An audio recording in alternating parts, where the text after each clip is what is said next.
Powered by MPB, this is Chalkboard Chat, an MPB education podcast. To hear this episode and more, visit education.mpbonline.org or download the MPB Public Media app to listen on your iPhone or Android device.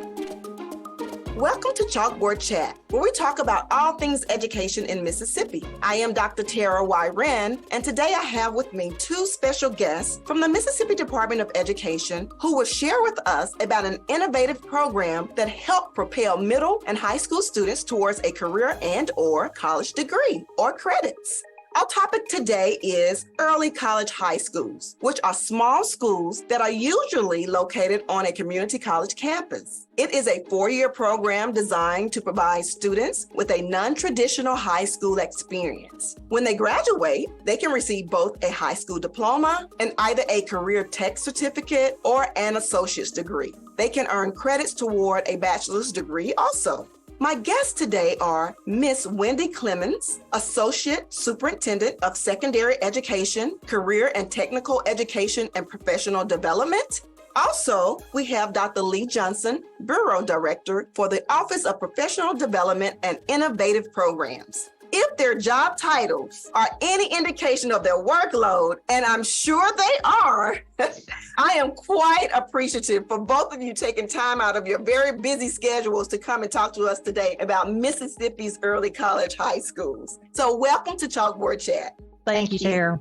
So let me start by getting to know a little bit about both of you and your connection to the early college high schools. Let's start with you, Ms. Clemons. Tell me a little bit about yourself and your connection and what you have going on along with the early college high schools. Thank you, Tara. I started with the Mississippi Department of Education in 2015. And when I came on board with the Office of Secondary Education, we were looking at starting early college high schools in the state of Mississippi. We actually traveled to North Carolina and went to an early college high school related conference and went to some early college high schools there in that state. And so we came back to Mississippi and we wanted to model as closely as we could those early college high schools that we visited, both in North Carolina. And then I think previously the MDE had gone to Texas as well to look at some models. So we began to work with secondary schools, high schools, as well as their post-secondary counterparts. In most cases, the local community colleges. And we just tried to identify where there was local interest in developing an early college high school, keeping in mind that the target audience for early college high schools would be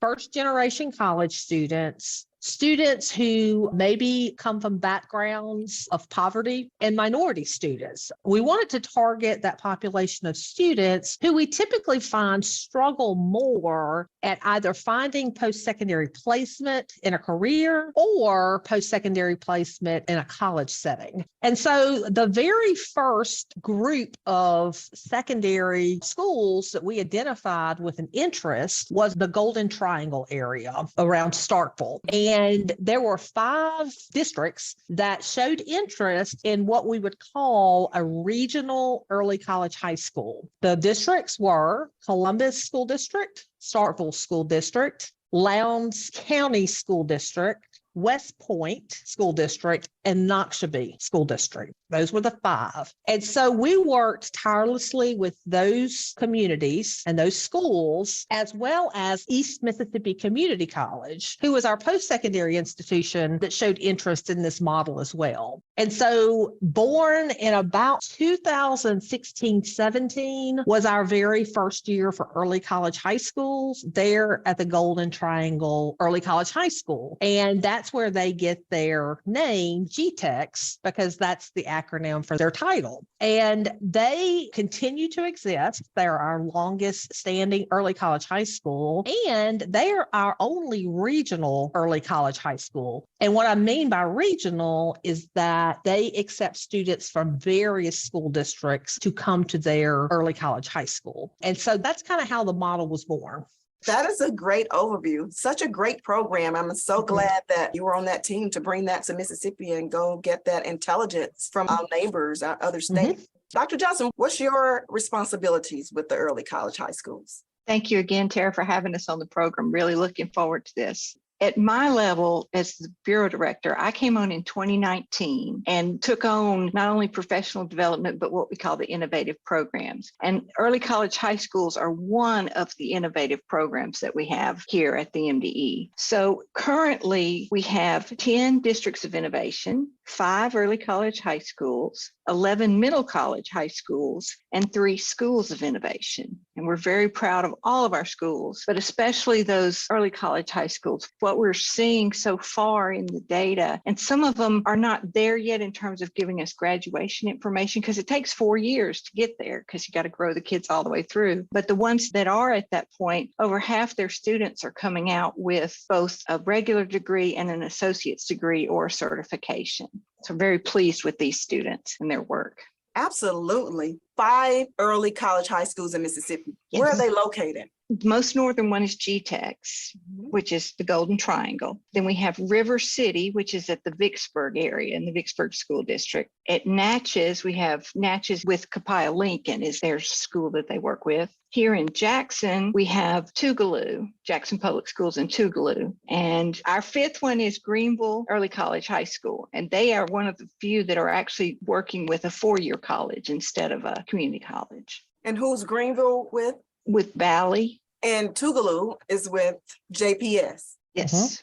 Okay. They're the only private school that's working with us. Private school. Well, you have lots of diversity there. And Yes. I think this is going to catch on. I'm certainly excited about it. We have an MPB student council, and one of our students, Natalie Ford, who is from Vicksburg, Mississippi. When we first met Natalie and we were figuring out where all the students go to school, Natalie was saying this long title, her high school, and then she said early college, and we just ended up accepting it. It just so happened that Dr. Marvin Jeter, who is our chief of staff here, we were having a conversation a few weeks ago, which was a month after we met Natalie, and he started talking about this, and wow, we connected the dots. And so we do have a student that we're connected with, and I have talked with Natalie this week, interviewed her for a portion of this podcast as well to get the student experience. That's great. That is great. Yeah, she's excited. She's really excited. So tell me, what are the ultimate goals, or what is the ultimate goal of early college high schools? As I mentioned earlier, it's hugely important to us that when an early college high school is instituted, that they are, in fact, focusing on the population of students that we're talking about. And I think that lends itself to our goal with early college high schools. Is it's great if you graduate with a diploma as well as an associate's degree or some sort of industry recognized credential. That said, even if you don't, if we can get populations who typically struggle in that post-secondary realm or the transition to that post-secondary realm, if we can get them to where they realize that a career, not just a job, but a career or an opportunity to go to college is something that they can do, and it's something that's available to them, and it's something that they can excel at, that is important as them walking away with the associate's degree, because you've opened a door for students who might typically not have a door opened for them. So with our early college high schools, we want high flyers, and we want those associate's degrees, and we want those students to identify what they want to be when they grow up, which with the early college high school, we do have early college high schools that not only get those students what we call those entry or gateway courses, but they also explore different career opportunities so that those students, when they leave and they have an associate's degree or they have hours towards an associate's degree, they're much more focused on what it is that they want to be or what career it is that they want to establish for themselves. Absolutely. Gives them a different perspective. Hope, Yes. It's very futuristic thinking for them. They might have not even started thinking about that, in middle or high school, but the application has to be made in the 8th grade. Yes. What are the requirements and what's the process like? So every early college high school can set up their own, and that's part of their application, is to set up what they're going to use in terms of a process. Typically, pretty much all of ours, they take some of their current students, they take them out to the middle schools or junior highs, depending upon what your district has, and they give them a taste of what they're seeing. They let the kids talk about what they're doing. They have parent nights where they bring the parents in to explain to them, because remember, a lot of these folks we're reaching out to, their parents have never been on a college campus or seen it or have any understanding of what that means to them. Some of our more successful early college high schools also run a kind of a numbers test for those parents and say, okay, so if your kid's going to college and you have to pay for all 4 years versus you pay for 2 years, that's very eye-opening, I think, for a lot of our parents. So the kids go through this process. They have very specific rubrics. They go through, they rate the students. If they have enough slots for everybody, of course, they would take everybody that applied. But if they don't, then it's a ranked system based on the students that they have. Or if they're not comfortable with that, they can use a group out of North Carolina that does a lottery system for them so that the local people don't have to deal with people being upset. And once that's done, quite a few of our schools have a summer bridge program where they'll bring the kids to the community college campus and help them, show them where everything is located, kind of start to build some team building with them and their teachers, because it's a very small group of high school teachers that are involved in an early college. And they typically have to teach the kids 2 or 3 years in a row in their subject area. So they really get to be close and know each other. So there's a lot of team building. And then in the fall, they get on the school bus, just like everybody else, and go to their college and start school. Very unique situation for them. Is there a cost to the students? No, there is not. Basically, what the districts use is they use their ADA allowance for those students, and they appropriate those funds not only to hire the high school teachers that would teach the high school courses, but then they also pay the community college or the post-secondary institution part of those funds because they are actually providing many of the classes. And those students in an early college high school, they are on that early college high school campus all day long. And so the district works out the lunches for them. They work out the technology for them. They work out textbooks and other fees that would typically be a part of a secondary education. And they work very closely with whatever the post-secondary institution is to make sure those students are provided all of those resources they need to be successful, and it is at no expense to the student. Wow, such a great resource, a great opportunity and partnership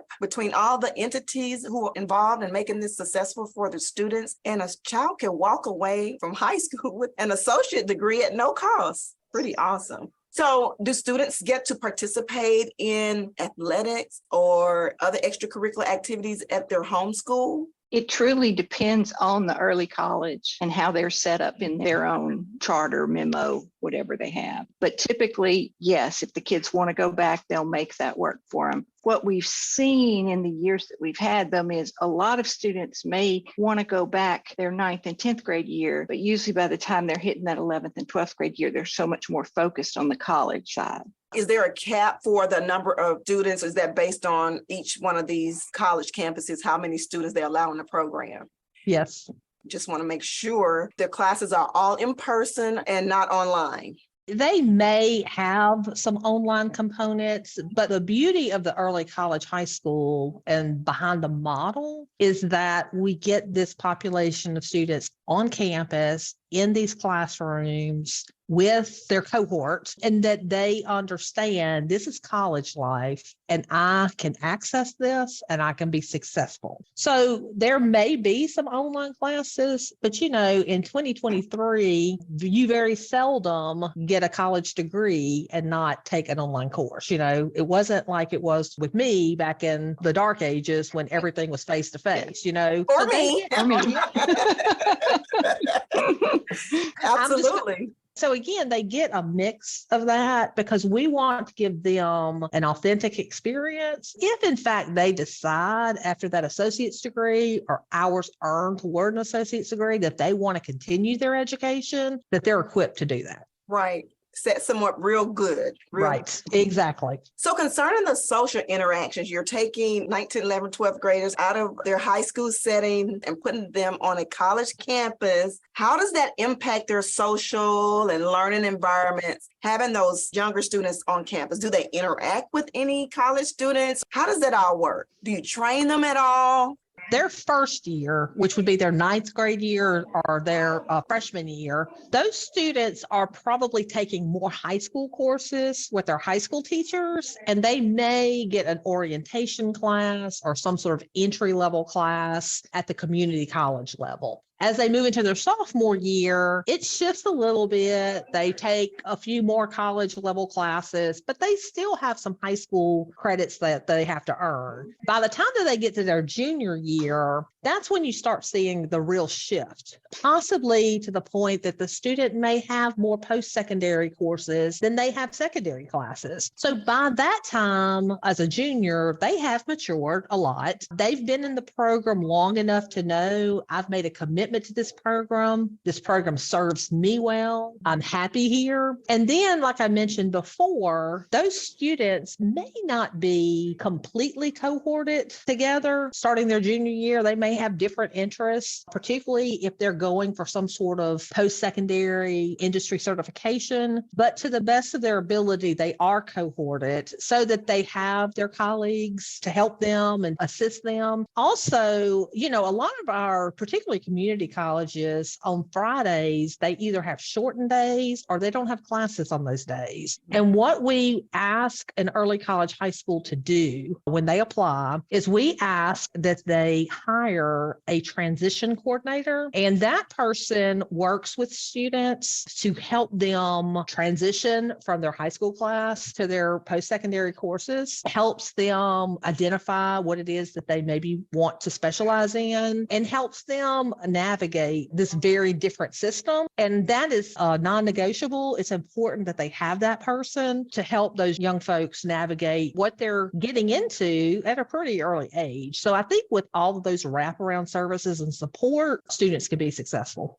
There's some great and strong safety and transitional nets in place for the students. What about the parents? What's their role? Well, as always, your parents are your main cheerleaders and your main supporters. And a lot of time is spent helping the parents understand the process as much as the students. They have lots of parent nights at each of the early college high schools. They take the parents to the campus and show them around, discuss with them what to expect in terms of homework, or if your child is doing something with an online class, there might be something they're doing from home rather than at the campus. So there's a big component in that transition coordinator is a big piece of that as well. They help the parents to understand better what's happening. Gotcha. So if a student does not start in the ninth grade, can they start later, or they've missed this opportunity if they don't start in the ninth grade? Typically speaking, it would be a very unusual case for a student to come in their sophomore year as opposed to their freshman year. It would be difficult academically, obviously, to do something like that, but also I think difficult socially as well, because those students in the ninth grade, well, really in the eighth grade when they apply, but particularly in the ninth grade, they make a huge commitment to not give up other things, but they really have made an academic commitment. So it would be difficult for an older student to come into and join a cohort of early college high school students. Now, there are other models of this similar. We mentioned earlier middle college high schools that really focuses on juniors and seniors. So there are other opportunities, innovative practices that exist in the state. So if a district feels like they want to really get those students into that post-secondary setting, more their junior and senior year, they might opt into the middle college program as opposed to the early college high school. Well, that's so good to hear that MDE has covered all those bases for opportunities for all students with innovative learning, because I know you all will agree with me that learning is going to get even more innovative as we move along in this new digital world that we're living in. So that's really good to hear. Now, talk to me a little bit about the curricula on the college campuses. Are they altered at all for the younger students, or are those students expected to adjust to the rigor of those classroom settings? In the state of Mississippi, anytime that a student enrolls in a dual enrollment or a dual credit opportunity, be it an early college, high school, a middle college program, or just as a high school student, there's an articulation agreement between the district and the post-secondary institution. And the MDE, as well as the local school district, they yield to the curriculum of the college. So if a child is enrolled in English Comp 1, that child is receiving English Comp 1, just like you would as a freshman in college. If a child is what we call dually enrolled, meaning they have a teacher on their campus, a high school teacher, who is teaching them English Comp 1, for example, that teacher has to be employed with the post-secondary institution. They have to meet their teaching requirements, whatever that is, and then they actually teach the curriculum of the post-secondary institution. Okay.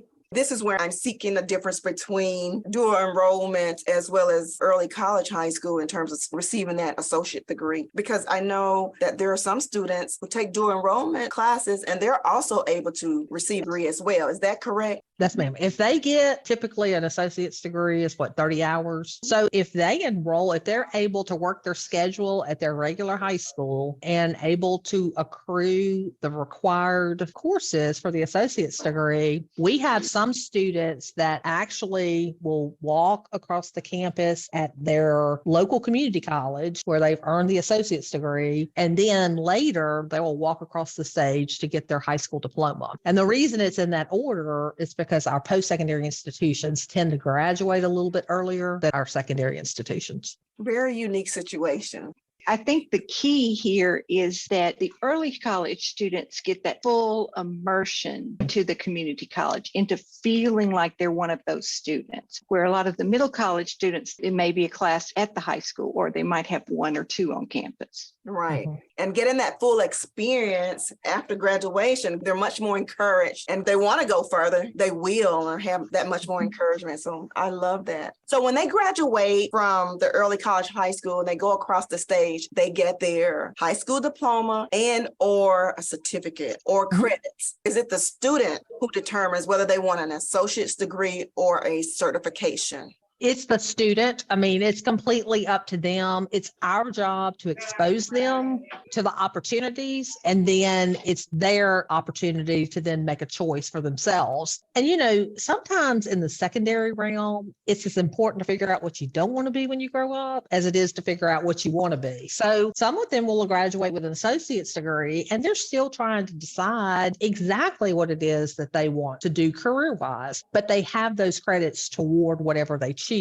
So it's really up to the student ultimately. And the reason I say credit earned toward an associate's degree as opposed to an associate's degree, we get some students, particularly in this population that has obviously more barriers, they get into an early college, high school, and they realize, you know, I may not be able to get the associate's degree while I get my diploma, but I'm not going to give up. I'm going to earn as much as I can toward that associate's degree, and we support that. So at the end of the year, you may have folks getting an associate's degree and a diploma. You may have somebody just getting a diploma, and that's okay. They have credit toward that associate's degree, and again, proven to themselves that they have access and they can be successful. Right. I can remember a day when, you know, you wanted to do something unique for a student situation and that wasn't available. Mm-hmm. It's so refreshing to hear that there are so many avenues that students can take. Someone mentioned earlier, I think you, Dr. Johnson, mentioned that we are not really able to measure yet the success rate of some of these students. Do we have any success stories that you've heard that's come out of any of these? There are so many heartwarming stories that you hear. You know, my child never fit in at the regular school, and now they're a part of it all. My child didn't know what they wanted to do with their lives, and at the end of early college, they knew exactly what they wanted. A lot of those kind of stories. In terms of hard data numbers, certainly the ones that have already had students to graduate, as I said earlier, they are looking at over half of those students are coming out with both a degree and either a certification or an associate's degree. Additionally, they're pretty much at 100% all students graduating, which is awesome. Not what a lot of high schools can say. They have a lot more interest. That's awesome. Well, how can other communities join with their community colleges nearby to start one of these programs? What's that process like? I will say our job is to support and help coach. When we talk about districts applying for an early college high school, it's not a rigorous application process. It's not a barrier to having an innovative school at all. We actually travel to those local areas and will meet with the secondary and post-secondary representatives. We have partners at the IHL and Mississippi Community College Board that travels with us. And so we have the perspective of the post-secondary institution as well as the secondary institution. We will take them examples of MOUs from other early college high schools, take them examples of scheduling, take them examples of transportation. How do you negotiate all of this? And our early college high schools that are in existence currently are very willing to share what they've done and been successful at and what they had to tweak a little bit to help other districts and post-secondary institutions be successful. So it's really just a matter of reaching out to a post-secondary institution if you're a secondary person and seeing if there's a willingness on their behalf, or from the post-secondary perspective, reaching out to the local school district and seeing. And then once there's interest by both parties, then the MDE is certainly willing to come in and talk about the experiences that other districts have had and help in any way that we can.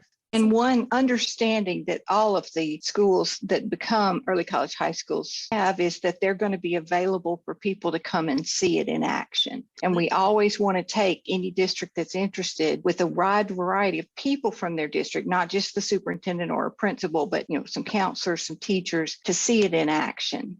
That's good. Open door policy is the best way. Put it on display and allows for others to learn about it. So if there are parents or superintendents or teachers listening to our conversation, once we publish this podcast and they're interested in this, hey, this is how it can be done in your community. Students in your neck of the woods have opportunity to have one of these early college high schools. They are connected to a community college, which is great. So if students and parents are interested in applying, where can they go? The website in that particular area where the colleges are? That is correct. Each district will have their own application process. So if there's a parent or a student listening and they are currently in one of these districts that have an early college high school, they can reach out to their local administration, particularly their school counselor, and ask them more about the program and how they might apply for it. If it's a parent and a student in a district maybe that doesn't have an early college high school yet, but they're listening and they think, well, I'm very interested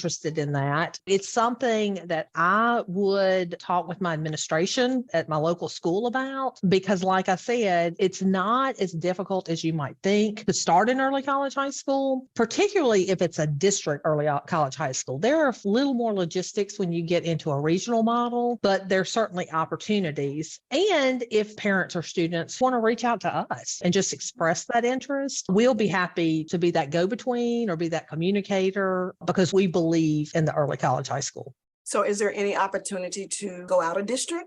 Currently, the only opportunity that exists, the only model we have for that is GTEX, the Golden Triangle Early College High School, because those students are technically going out of district. So is it possible? Absolutely, it's possible. But like I said, that regional model does take a little more planning just because the logistics are a little more entrenched than it would be in a district model. But like I said, we've done it. And in fact, it's our flagship early college high school. It's the very first one. So, and it's been hugely successful. A lot of our success stories from parents and students, many of them come from the Golden Triangle area.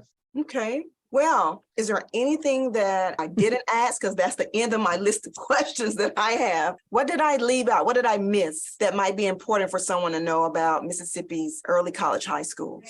I would just like to reiterate that we're constantly faced with, are we asking kids to grow up faster than we grew up? Are we asking them to grow up too fast? Early college high school is not a pressure situation. It's about finding that fit for every child. It's about finding those opportunities for every child. Is early college high school for every student? Absolutely not. But it is an ideal option for many students. And so the fact that we're able to provide those opportunities for students, I think is really important. And I just hope that we'll be able to provide more opportunities to students in the future. Like you said, just being innovative in the way that we deliver daily instruction is imperative now.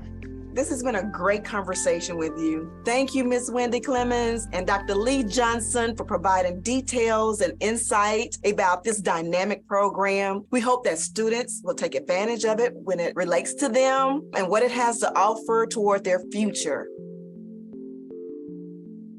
I have with me here today Miss Natalie Ford from Vicksburg, Mississippi. Natalie is no stranger to us. We've had several conversations with her here on Chalkboard Chat. Natalie is a 9th grader from Warren County, Mississippi, and she is a member of the MPB Student Council. Natalie, thank you so much for coming back to talk to me about something totally different today and very exciting for students across the state of Mississippi, a cool program that you are a part of, Early College High School. So welcome.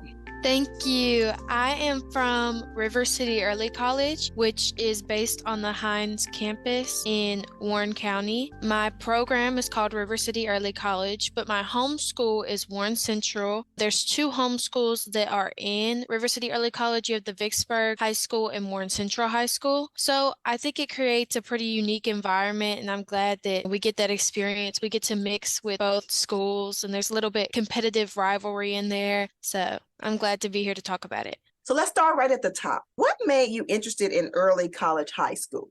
The RCC staff, they came to our school and they explained to us, they said, if you don't want to work, don't come here. But if you want to have a better expanded future, if you want to have to take less classes when you get out of high school, if you choose to go to college, if you want to have to take less classes, then this is a great opportunity for you and we think you should come here. So that made me really interested. And so I applied and I got in.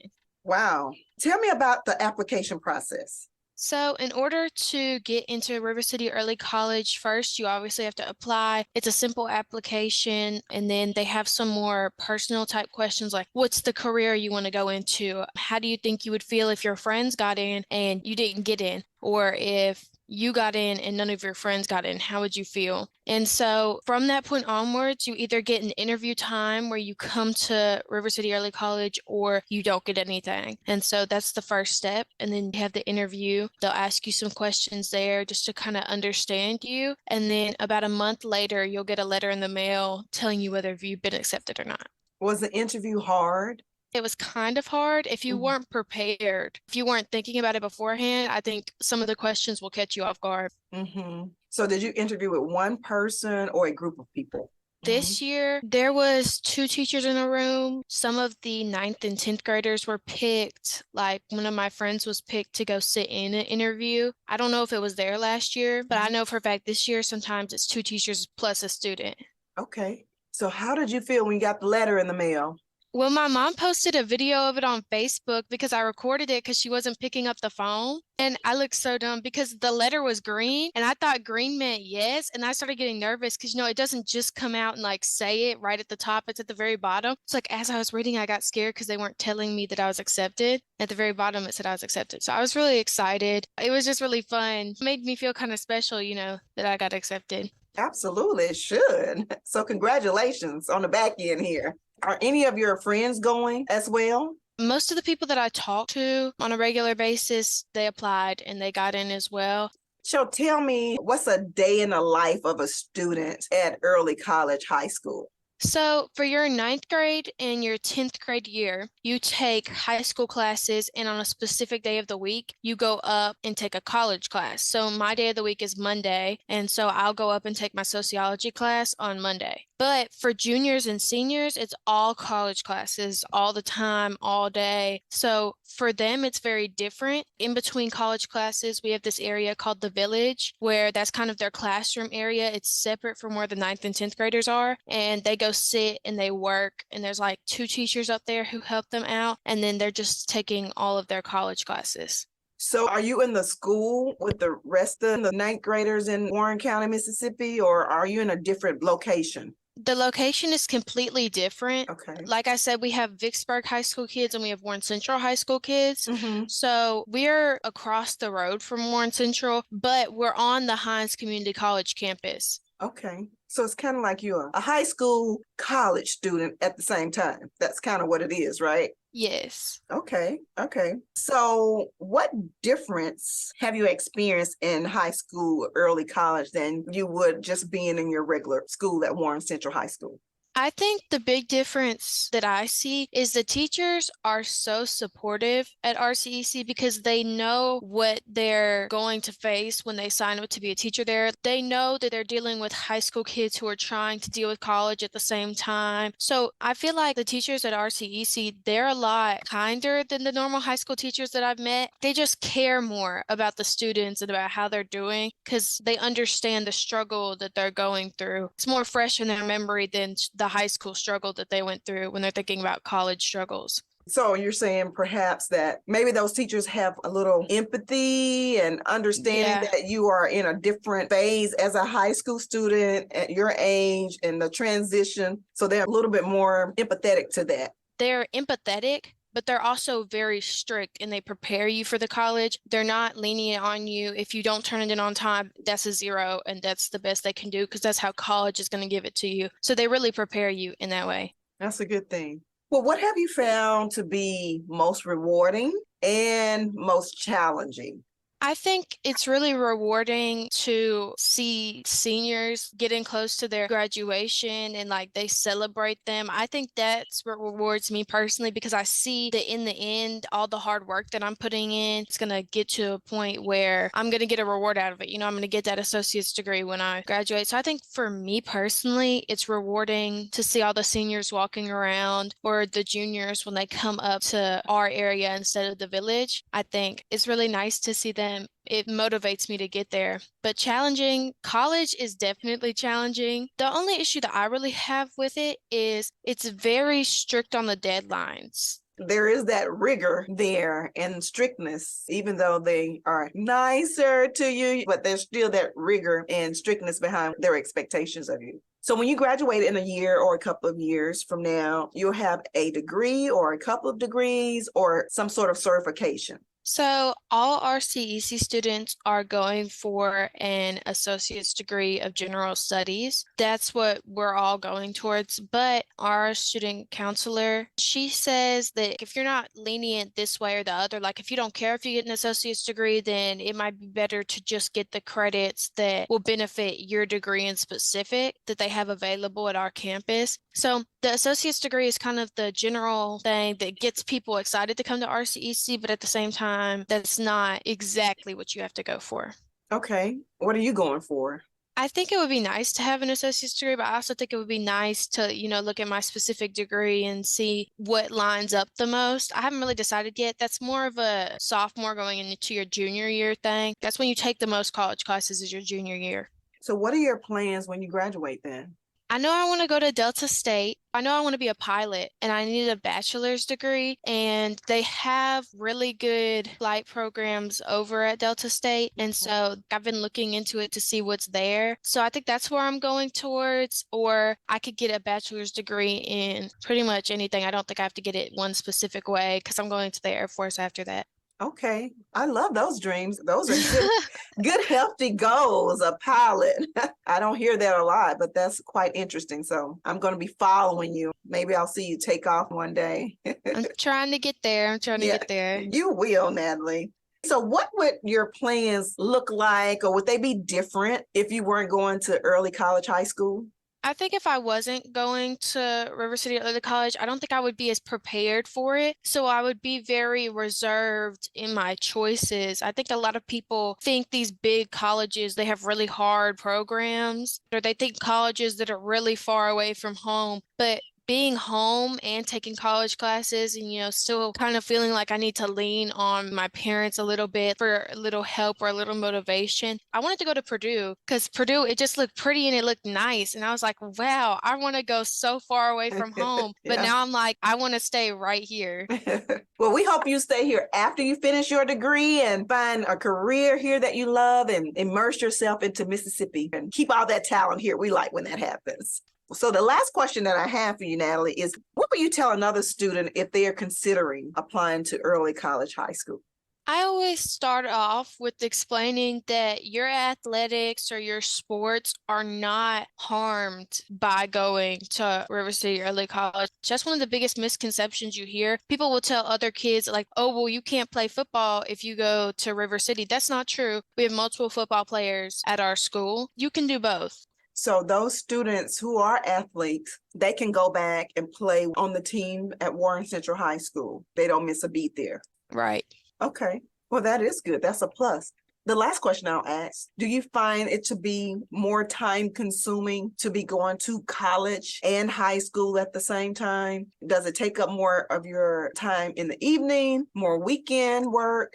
It definitely does. It's definitely time consuming because for the class I'm in right now, we have Sunday assignments, which you can do them anytime. They open up at the very beginning of the year, but sometimes kids only sit down on Saturdays and do their Sunday assignment. So I think it is more time consuming, especially if you're doing a sport, which is why you also have to consider it because when I was doing marching season in color guard, it was the practices. There's so many of them. And Wednesday was really my only afternoon off. So that's when I would have to get all of my college work done was Wednesdays. So I think it is challenging. And if you know you're not really good with deadlines and you're also trying to do a lot of sports, I don't think it would be the right place for somebody to go. It's a lot to balance. Yeah. Or if someone is a member of this club or that club, it wouldn't be a good idea. Well, Natalie, what have I missed asking you that you said Dr. Wren should have asked me this about early college high school? I want to talk a little bit about the environment that's there. Like the atmosphere at River City Early College is so good. When I go to RCEC, I feel very happy. It's a very happy atmosphere. There's not really any fights or anything like that. And there's a mix of schools, so there is no popularity because, you know, you can't be the popular cheerleader if there's two schools going to the same place. There's no social hierarchy there, really, no contest. You know, you're all from different backgrounds, from different parts of the town. I think even if you're doing a sport, anything like that, it's worth it to go simply because of the atmosphere and how helpful the staff is and the teachers and how much they care about the students that are there. Are they smaller class sizes than the high school? I would say probably yes, because I think in my homeroom, there's like 13 of us. So maybe that smaller class size, the more hands-on with your teachers perhaps, and just a mix of people from different backgrounds, different schools, different parts of the city that you would not normally interact with, that makes it feel a whole lot like a college campus kind of, right? Yeah, and I'm so happy that I got to go there because most of my friends are from Vicksburg. And so me being a Warren Central student, we wouldn't have been friends anymore. Like you can still text and call, but it would be really hard because you're not together at school. Well, it sounds like you're having a fabulous start to your early college high school experience. It sounds like it's just going to get better. And I'm so glad that you come here to share your experience with me. So thank you, Natalie Ford, for giving me this moment of your time today. You're welcome. It was a good conversation. I'm glad I got to talk about it. Thank you. Class is now dismissed. You've been listening to Chalkboard Chat, an MPB education podcast. To hear this episode and more, visit education.mpbonline.org or download the MPB Public Media app to listen on your iPhone or Android device. This podcast is hosted with love by ACAST. Thank you for tuning in. Before you go, please be sure to leave a positive review for Chalkboard Chat and subscribe to be the first to know when the new episode releases. See you next time.